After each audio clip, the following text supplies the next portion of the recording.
जय श्री राम जी। रामचरितमानस अयोध्या कांड में हम 176 दोहे तक पहुंच चुके हैं। और देखो कैसे कैसे मतलब कैसे कैसे हर तरह का उपदेश यहाँ पर सिखाया है। कैसे मर्यादा में रहना है भगवान राम हमें सिखाते हैं। तब मर्यादा का युग था तो मर्यादा में रहना सिखाया, और कैसे मर्यादा में रखना है ये कृष्ण अवतार में आकर कृष्ण ने सिखाया। तो आज हम 176 दोहे से आगे चलते हैं कि जब भरत जी को आज्ञा दी है गुरुदेव ने कि तुम्हारे पिता का आदेश है और तुम्हें अब ये राज सिंहासन पर बैठना है, तब तो कुछ नहीं बोले। पर जब माता कौशल्या ने भी बड़ी सरलता से वही बातें कही हैं, तो क्या कैसी व्याकुलता छाई है और क्या उत्तर दिया है भरत जी ने। आज यहाँ पर आगे चलते हुए ये सुनते हैं। और ये कैसा प्रेम भाइयों का, कैसा स्नेह है, देखते हैं। हाँ जी रेणु जी पढ़िए। हरे राम श्री राम राम हरे हरे हरे कृष्ण श्री राधा कृष्ण हरे हरे। मोहि उपदेश दीन गुरनी का, प्रजा सचिव सम्मत सब ही का। मातो चित धरि साय सुदीना, अवसि शीस धरि चायो कीना। गुरु पितु मात स्वामी हित बानी, सुनि मन मुदित करे बल जानी। उचित की अनुचित किए विचारु, धर्म जाई सिर पातक भारू। तुम तो देह सरल सिख सोई, जो आचरत मोर बल होई। यद्यपि ये समुझत होनी के, तदपि होत परितोष न जीके। अब तुम बिने मोर सुन ले, मोह अनुहरत सिखावन देओ। पुत्रों देऊ क्षमब अपराधो, दुखित दोष गुण गने न साधु। पितु सुरपुर सिय राम बन, करन को मोहराज। एहि ते जान्यो मोर हित, के आपन बड़ी काज सियावर राम। जय जय राम मेरे प्रभु राम, किया कल्याण मेरे हनुमान, किया कल्याण। जय सिया राम जय जय सिया राम, जय सिया राम जय जय सिया राम। हित तुम्हार सिय पति सेवकाई, सो हरि लीन मात कुटलाई। मैं हनुमान दीख मन माही, आन उपाय मोर हित नाही। शोक समाज राज के ही लेखे, लखन राम सिय बिन पद देखे। बादी बसन बिन भूषण भूषण बारू, बादि बिरति बिन ब्रह्म विचारु। सरोज शरीर बादि बहु भोगा, बिन हरि भक्ति जाय जप जोगा। जाय जीव बिन देह सुहाई, बादि मोर सब बिन रघुराई। जाऊं राम बिन आय सुदेहु, एक ही आंख मोर हित एहु। मोहे नृप करि बल आपन चेहु, सो स्नेह जड़ता बस कहूँ। कह कई सुअ कुटिल मति, राम विमुख गत लाज।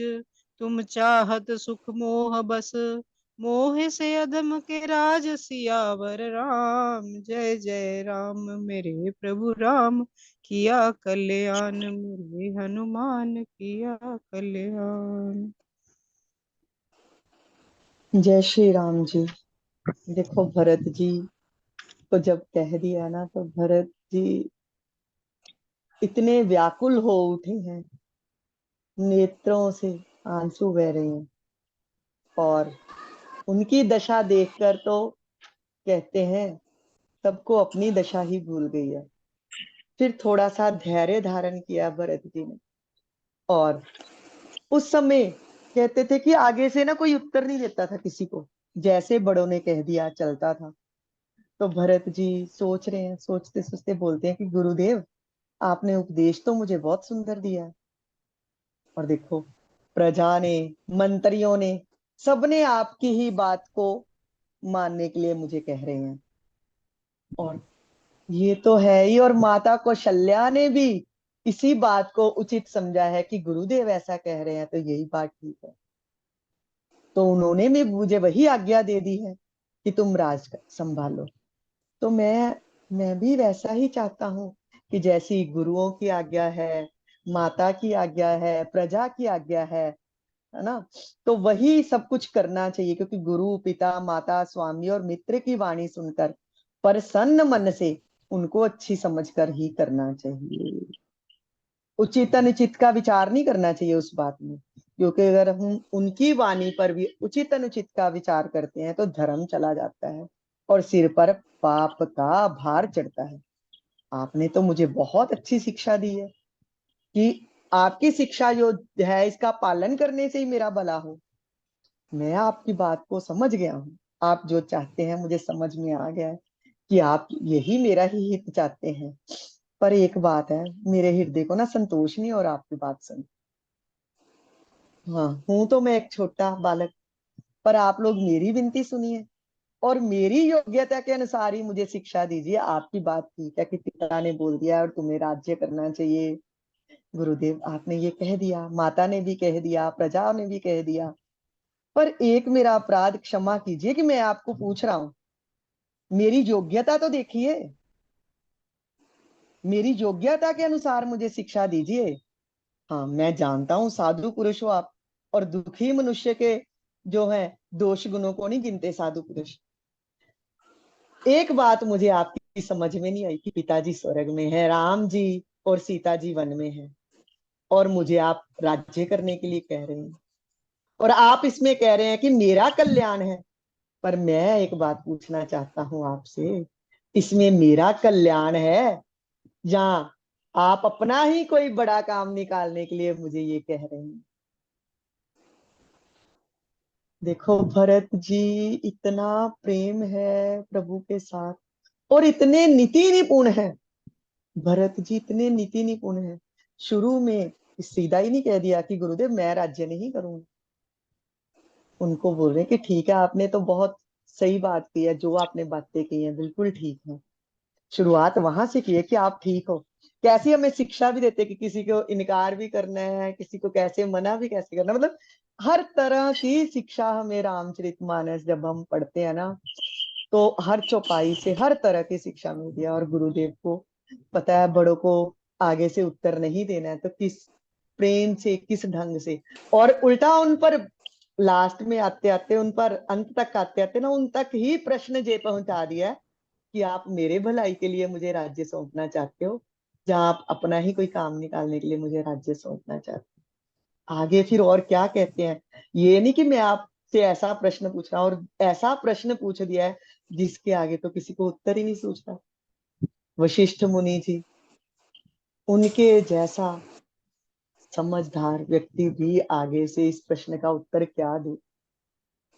कोई ऐसा प्रश्न दाग दिया है भरत जी ने उन सब पर कि इसके आगे उनको कोई उत्तर ही नहीं सूझ रहा। कैसी चतुराई से अपने भाषण का प्रारंभ किया है, मध्य किया और समाप्ति की है।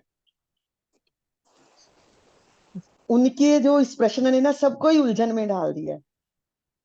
कोई समझ में नहीं आ रहा कि भरत जी को क्या उत्तर दें, और भरत जी की ओर ही सब देख रहे हैं। तो आगे भरत जी कहते हैं, मेरा कल्याण जो है ना, इस बात में नहीं मैं यहाँ पे राज्य करूं, मेरा तो कल्याण है सीतापति श्री राम जी की चाकरी में। और उस चाकरी को तो छीन लिया मेरी माता ने मुझसे। माता ने कुटिलता की और मेरी चाकरी जो है समाप्त हो गई। और मैंने अपने मन में अनुमान करके देख लिया है कि किसी और ढंग से मेरा कोई कल्याण होगा ही नहीं, किसी और उपाय से मेरा कोई कल्याण ही नहीं है। और आप कह रहे हो कि तू राज्य कर, इसमें तेरा कल्याण है। नहीं, ये शोक का समुदाय जो राज्य लक्ष्मण श्री रामचंद्र जी और सीता जी के चरणों को देखे बिना इसका मेरे लिए कोई मूल्य नहीं है।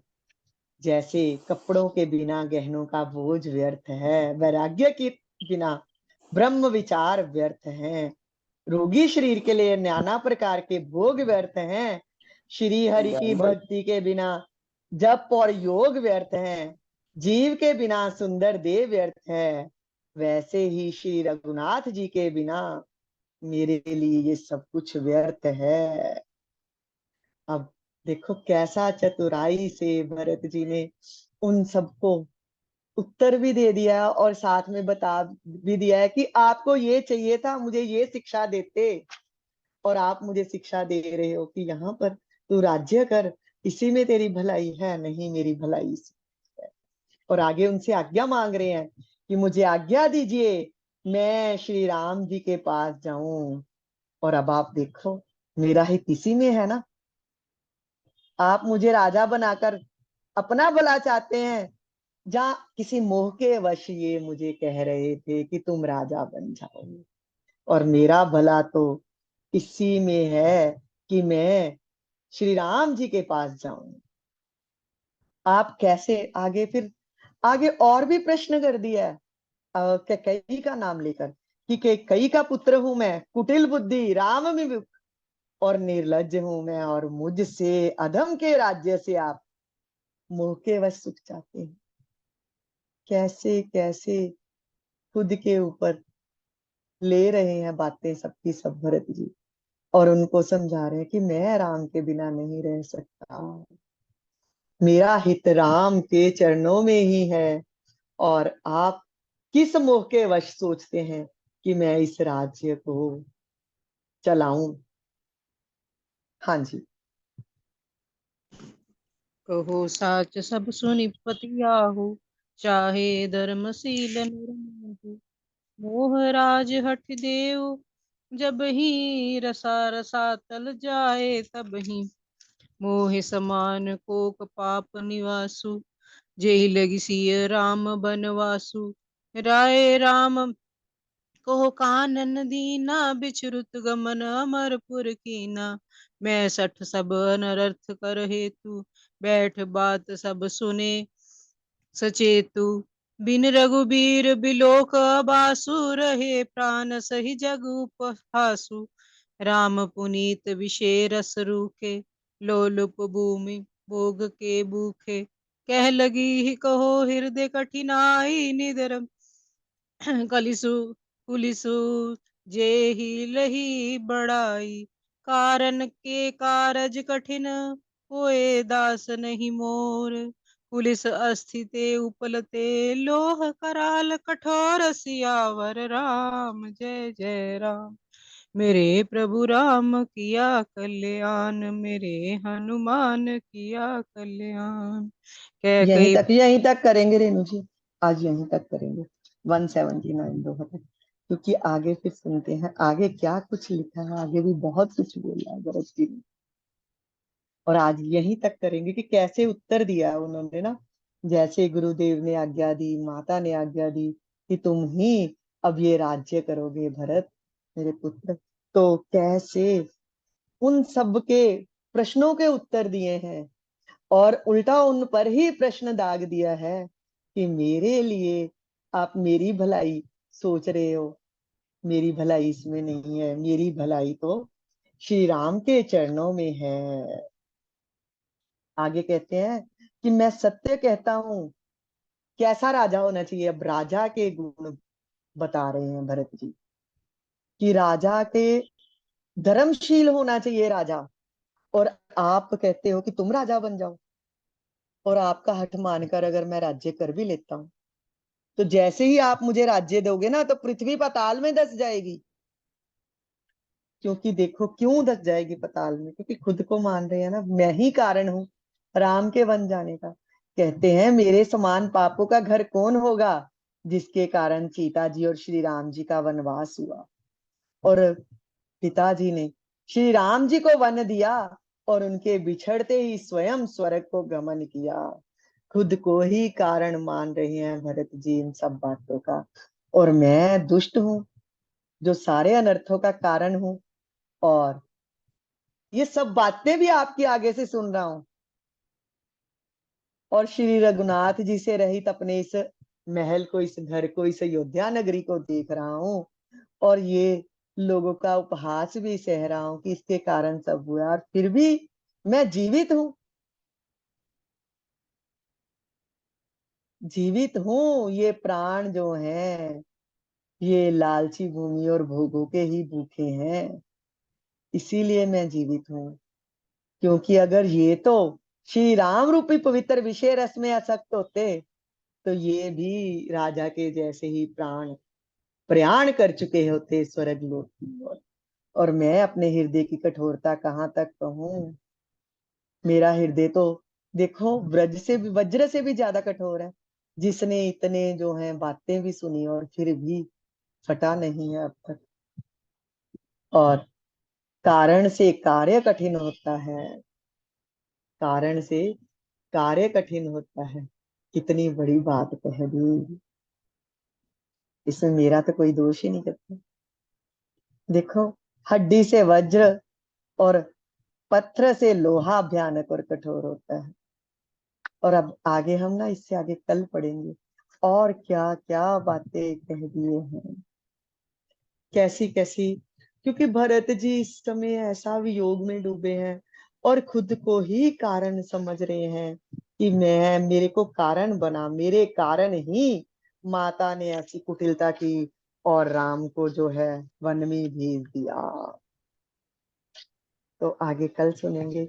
और फिर भी ये देखकर कैसा भरत जी को लग रहा है कि मैं ऐसा हूं, और फिर भी जो प्रजा है, जो सब है, वो मेरी ओर ही देख रहे हैं। और मुझे क्या करना चाहिए ये इनको उचित अनुचित का भान ही नहीं है। और मैं तो रह ही नहीं सकता राम के बिना। हाँ जी, जय श्री राम जी। कल आगे बढ़ते हैं। मंगल भवन मंगल हारी, द्रवहु सुदशरथ अजिर बिहारी। मंगल भवन मंगल हारी, द्रवहु सुदशरथ अजिर बिहारी। वो सियापति रामचंद्र महाराज की जय, पवन सुत हनुमान की जय, उमापति महादेव की जय, रमापति रामचंद्र महाराज की जय, वही सब संतन की जय। शुक्रिया शुक्रिया सब।